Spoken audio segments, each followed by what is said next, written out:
Thank you, everybody. So, first of all, thanks for inviting me here and putting this together. This is pretty cool. So I'm going to talk to you for a while, but I hate just speaking at you. So at any point, if you have a comment, have a question, and there will be Q&A at the end, but by all means, feel free to stop me and make a comment.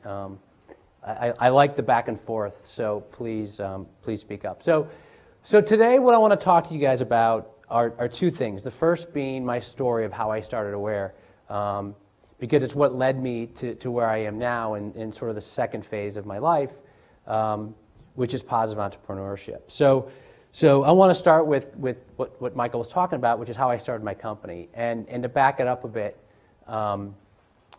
I grew up in Michigan, went to Michigan State, and when I graduated from Michigan State, I decided that I wanted to go somewhere where I didn't know anyone, because I'd lived in this bubble of really very comfortable, loved what I was doing, and I decided to shake it up a bit and go somewhere where I didn't know anyone. So I took a job at PricewaterhouseCoopers in Boston and moved to Boston not knowing a person. And within the first week, I realized that I absolutely had the worst job in the world. And if anyone's here a CPA or accountant, I apologize. But it just wasn't meant for me. I was like the first weekend I was in Boston. I got called in the last minute to go audit a shoe factory for Stride-Rite and Sperry. And I'm on this perfect day in Boston. I'm in this dirty old factory going through boxes of obsolete shoes. And I just remember thinking to myself, this is not what I thought I was going to do. So within the first month, I had made a decision that I was going to do this for 2 years, but there was no way I was going to go a day over 2 years. And I was going to spend every waking moment that I had on weekends and at nights when I wasn't working to figure out what it was I was going to do next. And pretty quickly I realized that what I wanted to do next was I wanted to start my own company. I knew I didn't really want to work for someone else anymore. I wanted to have control over my day. But what I really wanted to do is I wanted to do something that I love, that I had a passion for, and I wanted to make something. Because the good thing about being a CPA and hating it is it gave me this perspective of what I wanted to do.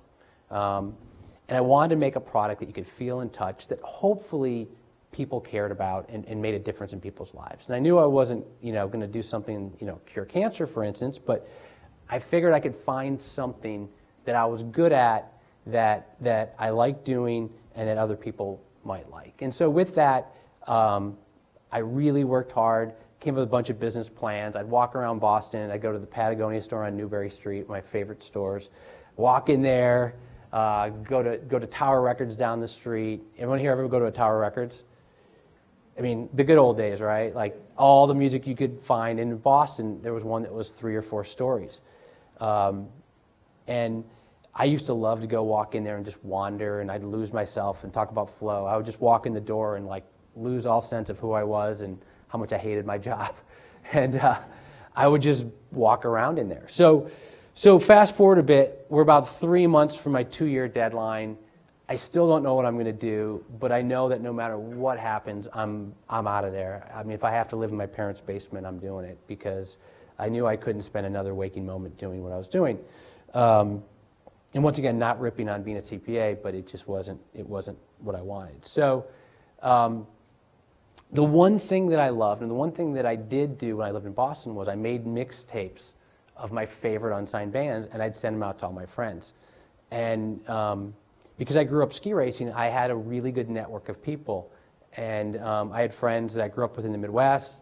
I knew people from the East Coast, the West Coast, friends that moved to the South. So every couple of months, I'd put together this compilation of my favorite unsigned bands, and I'd send it out, and my friends would call and say, I like this, I don't like that. They'd send me other CDs of stuff that they liked, and I'd add that to my collection. And once again, this is 1993, so the internet's not out there. I guess it's there, but we don't know it. And there's no way to connect the dots between all these bands. And because of technology in the late 80s and early 90s, artists could make their own records that sounded great, and they could actually make a CD, sell them, and make a good living in their region of the country. But the problem was, unless you got signed to a major label, you never really got beyond your part of the country because it was too hard to start over in a new market. So I had somehow this knowledge of all the best, in my opinion, the best bands that were out there that just hadn't gotten to the major label level yet. And so I had this knowledge, had no idea what to do with it. I just knew I loved finding these bands. I loved exposing these bands to my friends. So once again, 3 months before my 2 years is up, I'm in Tower Records wandering around, and I see the compilation section. And back in the day, the compilation section at Tower Records was massive. And there was this display up for this CD called This Is Boston, Not Austin. And it was the best, unsigned bands in Boston. And it was a really big deal. It was selling tons of CDs, getting played on the radio, and everyone thought it was the greatest thing. And I remember looking at it and thinking, these bands aren't very good. Like, they're not even close to the bands that I knew about, yet people cared and it was working. And so I had that Eureka moment where I'm like, this is what I'm going to do. I'm going to make a CD of the best unsigned bands from different parts of the country. And this is what the first CD looked like. And the best part of it was these bands had already made their records. So not only made their records, they already proved that people liked them. So all these bands had sold 10, 20,000, 30,000 records in their part of the country. But, they're from Dallas, Minnesota, Atlanta, Mississippi, Boulder, Colorado, all different parts of the country. And so none of the other bands knew who each other were, yet they were doing sort of the same thing and having the same success, but they couldn't get beyond their region of the country until they somehow got discovered. So somehow in 3 months, I put this together, figured out how to do contracts, how to get a law firm to represent me, how to talk these bands into signing contracts, how to put together the compilation. And on the day my 2 years is up, I drive up to a manufacturing plant in Maine and pick up my first batch of like 2,000 or 3,000 CDs. And I remember filling my car up, literally the back seat, like you couldn't see out of it because it was all CD boxes. And I remember sitting in the front seat of my car in the parking lot, looking at this factory and pulling out the first CD and unwrapping it and putting it in the CD player and just turning the stereo up so loud. And it was the greatest feeling in the world because I was looking at this and going, I did this. I had this idea. I had nothing to do with the music industry, and I put it together, and it came out really good. And I was just so excited, not only for the product, but more about where I was going next, which I had no idea. And I didn't know where I was going to live. I didn't know if this thing was going to make enough money to even function. But all I knew was I was getting out of the old life, and I was starting my new life. And I loved the excitement and the wonderment of what was going to happen next. And then, of course, I drove back to Boston, moved 3,000 CDs up to my 5th floor walk-up, woke up the next day with all these CDs and thinking, what am I going to do? So what I did next was I knew the most important thing I could do was get distribution. And what I loved, why I thought that this was something that could help people, was it was twofold. One was I wanted to help these bands get signed to labels and get publishing deals and get better agents. And so I wanted to become this network of these unsigned bands. And so it was twofold. One, I was going to help these bands get a bigger following and hopefully get signed. And then the second was I was hoping to have a product that there were other people like me that loved discovering new bands. And so that's why I called it Aware, and I wanted to make it something where I built this brand, and if you saw the name Aware, you didn't care what bands were on here. You knew that they were going to be good, and if you bought it, you'd then discover all your next favorite bands, you'd go buy their CDs, and you'd go to the store. So it was this twofold thing. Is my time up? So what I ended up doing was every one of these bands had a pretty big list of stores because they all had done really, really well in their parts of the country. So each band gave me a list of their 10 best record stores. I ended up sending out 100 packages, and in each package was 10 CDs and a poster and a letter for me, explain what this was, and it said, put a poster up, make a display, play the CD in your stores, and once you sell your 10 CDs, call my 800 number and buy more from me. So that's how I sort of, primed the pump, and it worked. Within a couple days, my phone was ringing, and I had stores call me saying, we sold out.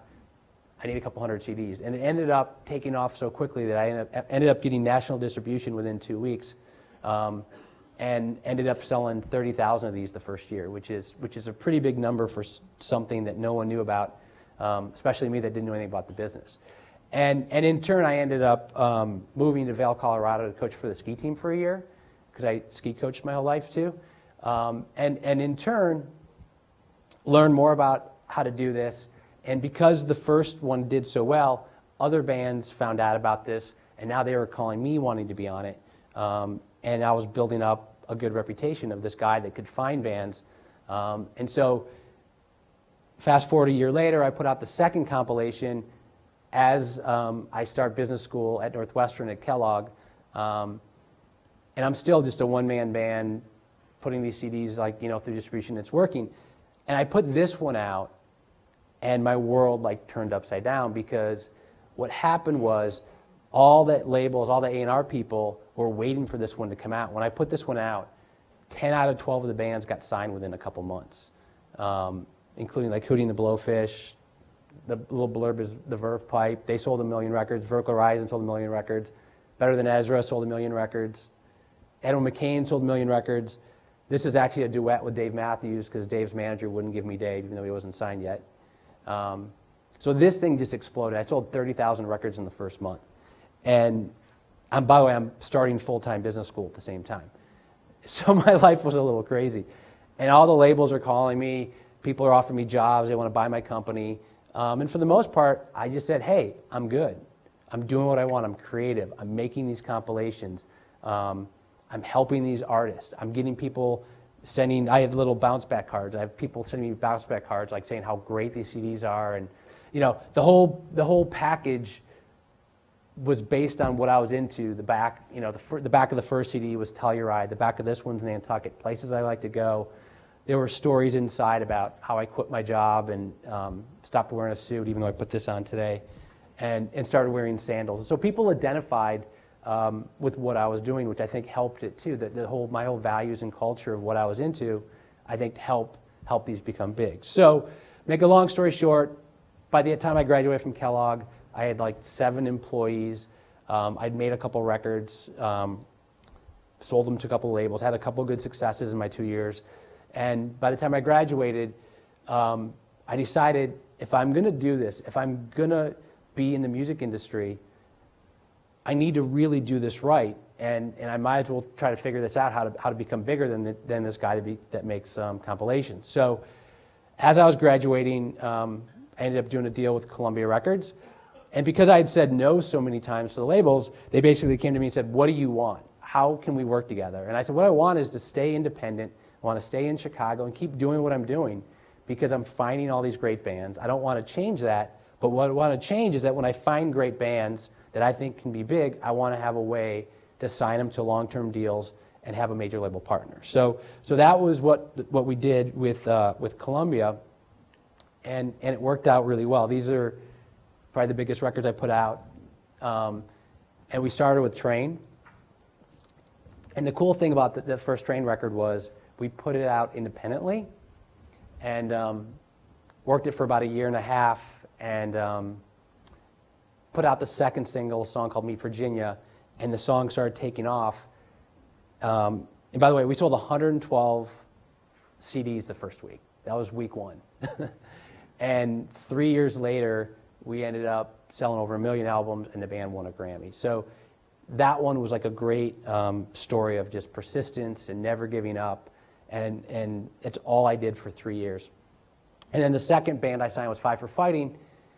This one we put the record out straight through Columbia, sold 400 records the first week, which is a disaster. But because I had this independent label of 8 people that worked with me, and we had 5,000 college reps, there was all these other things that we did. Even though the label kind of gave up on the band because I did so bad, we worked really, really hard.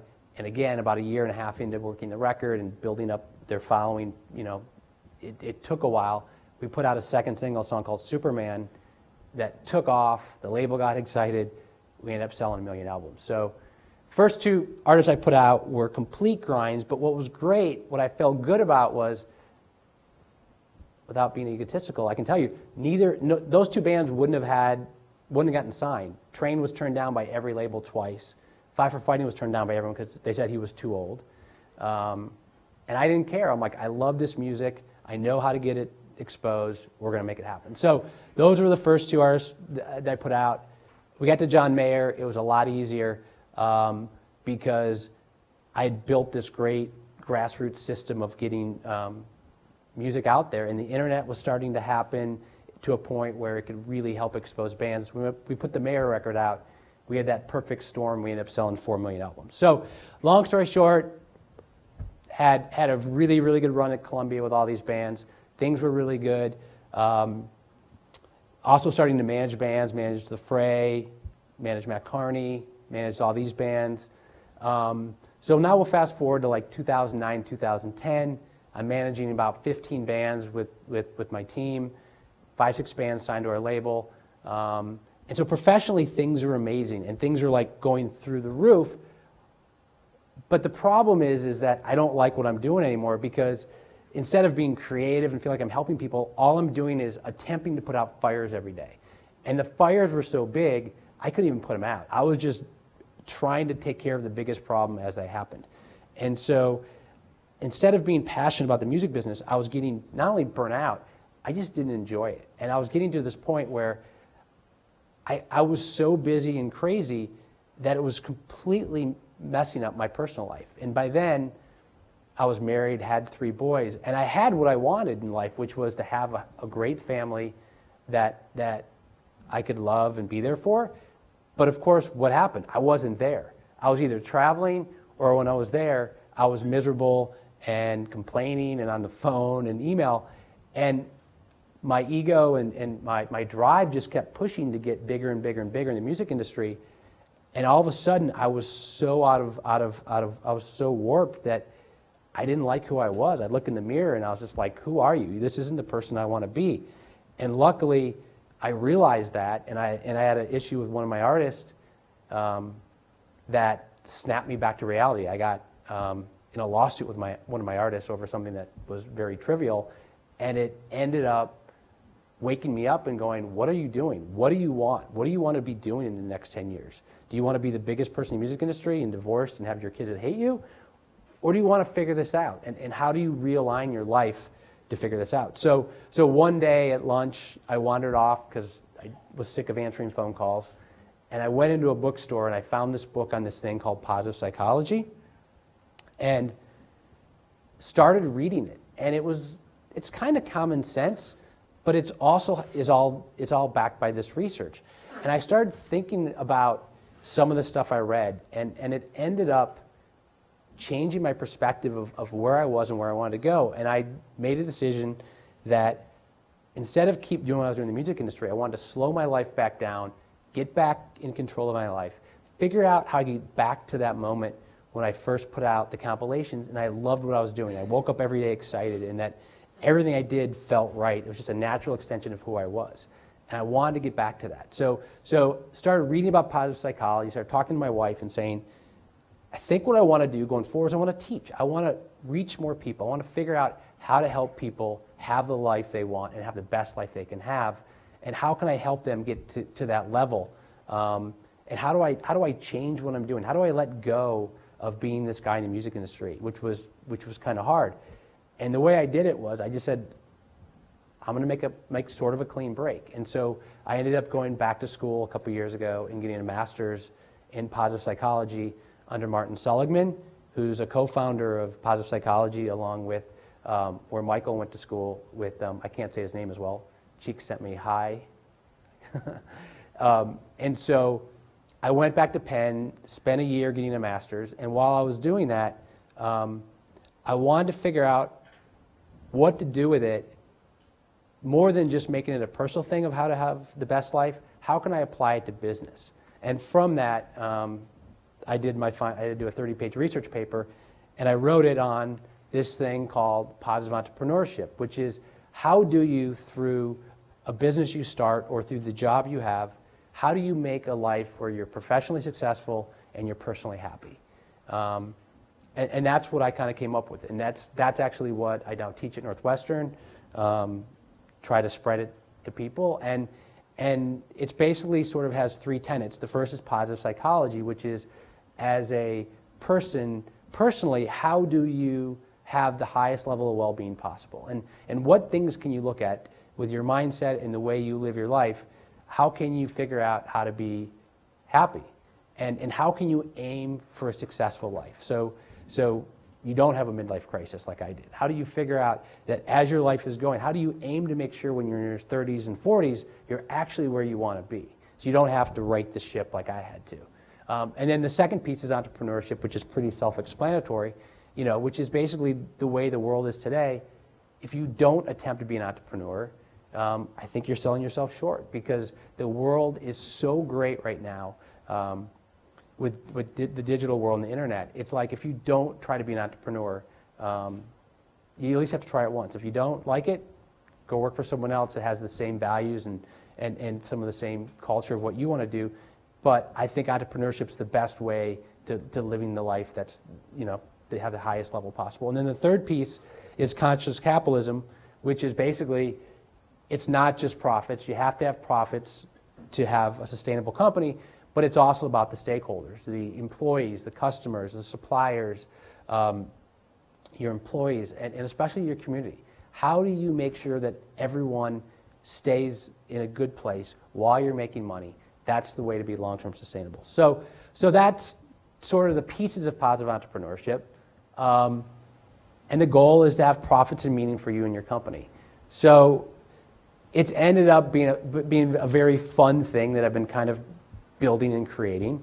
And it was exciting when Michael said, hey, why don't we put that as the theme of this conference, which I love, because like I said, I'm still kind of figuring this out and teaching it, and it's been fun so far. And I think this has all come from this paradigm shift in the world.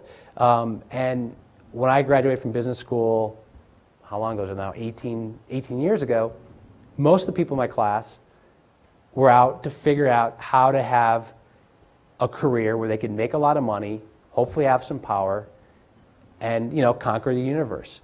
Only 2 of us in my class at Kellogg were entrepreneurs.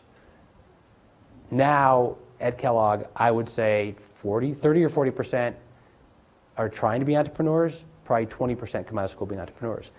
And what's changed is really healthy. Is that young people don't want to look at life and say, how do I make a lot of money, and then I'll figure it out later. They want to figure it out now. They want to figure out how can they live the life you guys want and make a living to sustain your lifestyle, which I think is super healthy, which I think is why this program here and all the things that we're starting to read about and hear about, it's overcoming, and just seeping into our lives because it's common sense. It's where the world is going. So we don't need to do any of this stuff.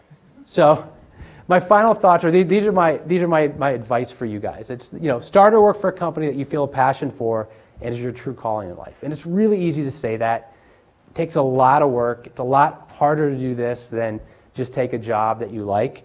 And I think sometimes you have to do what I did. You have to do some stuff that you don't like to give you the perspective to figure out what you do want to do. And it also gives you the fuel to make sure that you're successful to do something that you want to do when you do things that you don't like.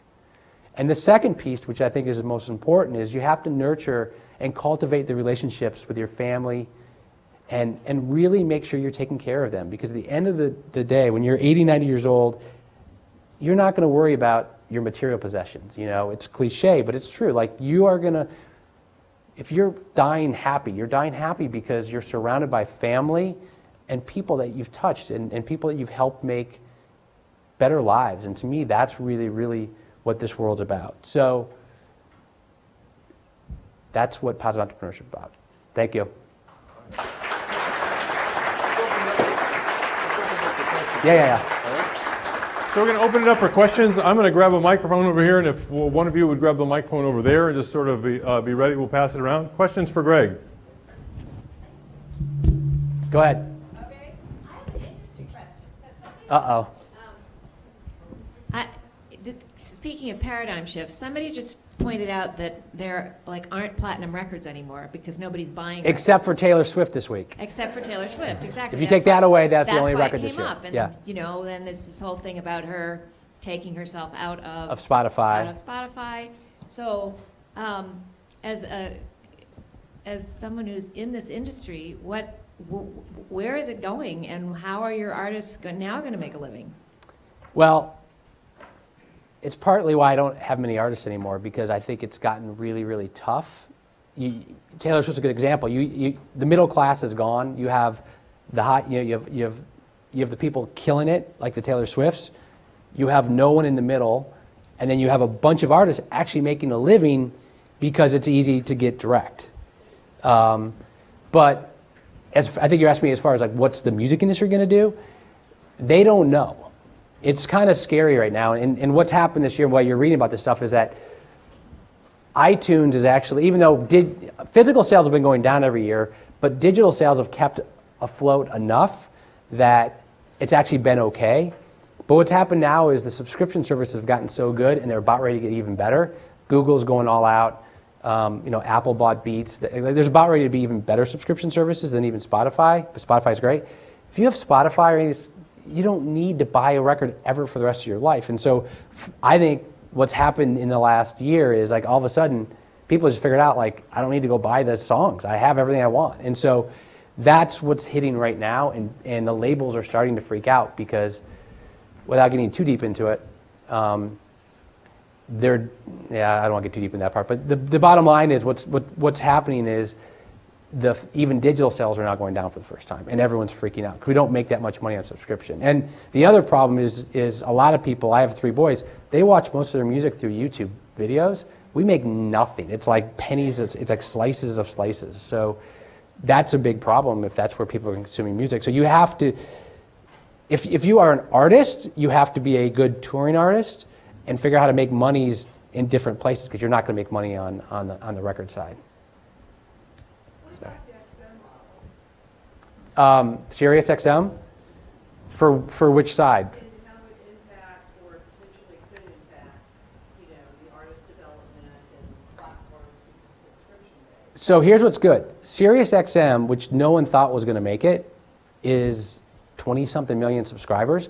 What's kind of cool is for the first time in the last couple of years, Sirius XM, by the way, can take chances with playing stuff. They're actually breaking bands, and it's amazing. So I hear all the time from film and TV people out here, they're like, oh my gosh, that song's such a hit. I'm like, it's a song that I'm like, what do you listen to? And they're like, the alternative station on Sirius. I'm like, yeah, it's a huge hit. And they're the only one playing it. But sometimes that's enough to spark success. So it's all, the bottom line is we don't know where things are coming from. I have this artist, Matt Carney. We put the single out this week, and it's doing okay. I got an email as I was walking in this morning that we just got picked Spotify top 5 hit. So we're one of the top 5 songs on front of Spotify for the next week. And they're like, that's like getting an ad at Z100 back in the day, which is the biggest top 40 station in the country. So it's what happens now is you don't know what's going to be that spark to have a bigger record. So it's changing every day. Yeah, I was curious. I don't know if can we get him a microphone so we can catch him online? Sorry, I'll pause.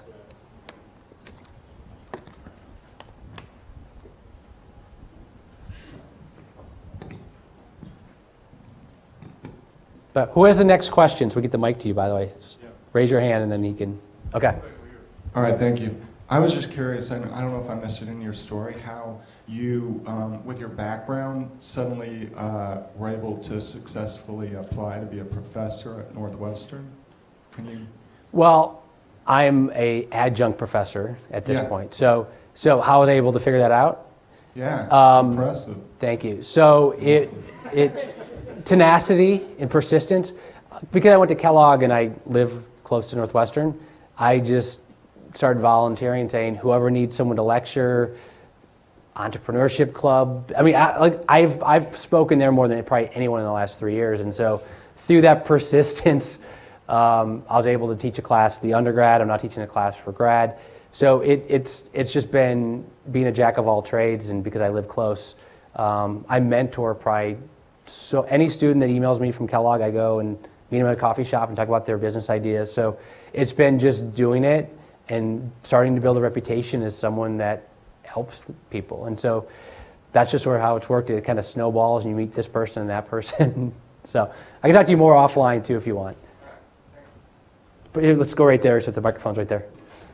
All right, I'm not sure where I'm going with this, but I just had the experience of being with a lot of older people over 70, and this concept of happy psychology. These are people who have nothing, no one wants to hear their story anymore or learn from them.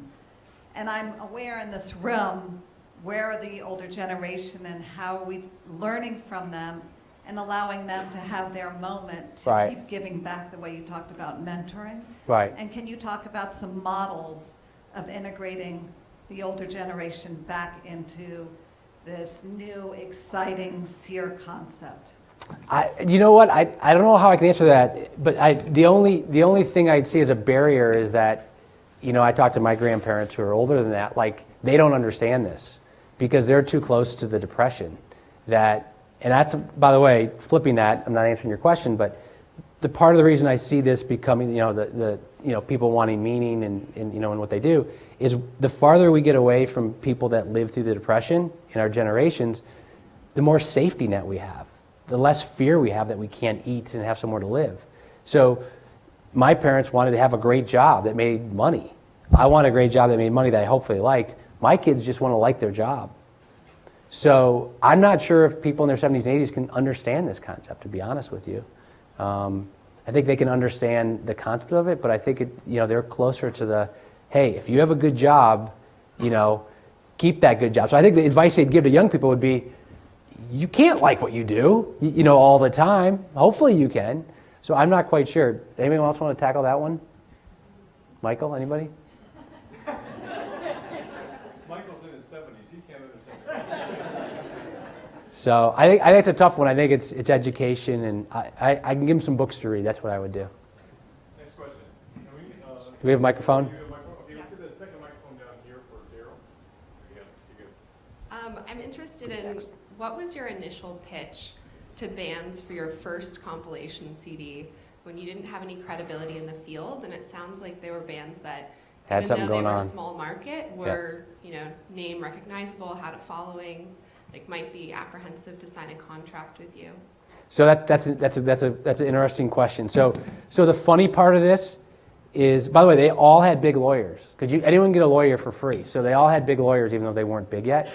And I basically sent my resume. I faxed my resume to all these people, and guessed in a lot of them, almost all these guys I became friends with, and they said the one thing. Can anyone guess why they actually trusted me?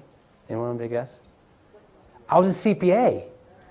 That's it. The reason, but what I hated, they're like, dude, if you weren't a CPA, we never would have trusted you. They're like, you're like working at a big big accounting firm in a big city, and we just figured you knew what you were doing. And so I'm like, okay, cool. But it was hard. The funny thing is there were a couple bands that didn't sign the contract. They wanted to do it and they got scared. And they were all bands that started to get really big, and they ended up not happening. So there was this whole thing about having to wear jinx. If you turned me down, you would not make it. Seriously, it was this funny little fraternity of bands that said no. So, but honestly, I was a really good talker. I would call and I would just figure it out. And if they were apprehensive, I'm like, what do you have to lose? And I made it so I got the song, but it was only for this compilation. And by the way, I could probably put these compilations up on iTunes because I have a legal right to do it. It'd be a little thing, but I've never done that. I felt like it wouldn't be true to what I told the bands. So I've only made it that I had the songs on the physical compilation only. So I think it was a trust that I had to build up over the phone without them knowing me. And luckily I can talk really fast. So, but. We have time for two more questions. Joe's got a question here. Yes, I guess I shouldn't be asking this since I'm over 70. I'm sorry. But with that comment, how do you take positive entrepreneurship and embed in the organization the idea of planning for planned obsolescence, which somewhat sounds that's your problem? How do you get that into the organization at an early stage? Well, first of all, positive entrepreneurship doesn't work for the music industry. I'll tell you that. Like service industries, it doesn't work that well. because it's just too cutthroat. So I think it's got to be a consumer product for the most part. And I think, you know, we're in this phase right now, like do people, will you pay a premium for a product that does good? You know, Patagonia is probably the best example of the world. And I think Patagonia's example of they just always made great products that do good. The do good part to me was just an extra thing that you got. And we have an expert in the room, so I'll be careful what you say about that. But that's a perfect example of how you do this, in my opinion. Is you make a great thing that then actually has this second thing. And I think as the generations go on, they're going to care more. Like example is like Method soap. You know, if I think there's people who say, hey, I'll pay an extra $1.50 for my Method dishwashing soap because I like how it looks. I know it's good for the environment, and I want to support that. But my generation and older, I don't think anyone's going to pay a premium for that. But I think as we go on, it actually does matter. Did I answer your question? Sort of, I know. I'm just trying to see how you instill within an entrepreneurship environment that openness to keep looking for the next. I just want to know how you, in an entrepreneurship environment, how do you keep forcing the organization to look for that new change that is going to come, that's going to get you off of that growth rate? Yes, go ahead. Thanks for taking me off the hook. All right. I'll do it. Yeah, anyway, this is Naveen. So I think the answer to your question is really it is built into the organizations. As the exponential technologies are coming online, more and more organizations are going to get disrupted and obsoleted. Either they're going to do it themselves or someone else is going to do it for them. So in some sense, that the skills and the technologies that used to be able to run for 30, 40, 50 or multiple generations are being obsoleted right in front of our eyes within a decade. So I think the companies that used to be billions of dollars are going out of business, and the companies that came from nowhere are becoming $1 billion companies. So the obsolescence is being planned by technology, and we can talk about in the next subject about healthcare to education, which are absolutely ripe for disruption. So enjoy while it lasts.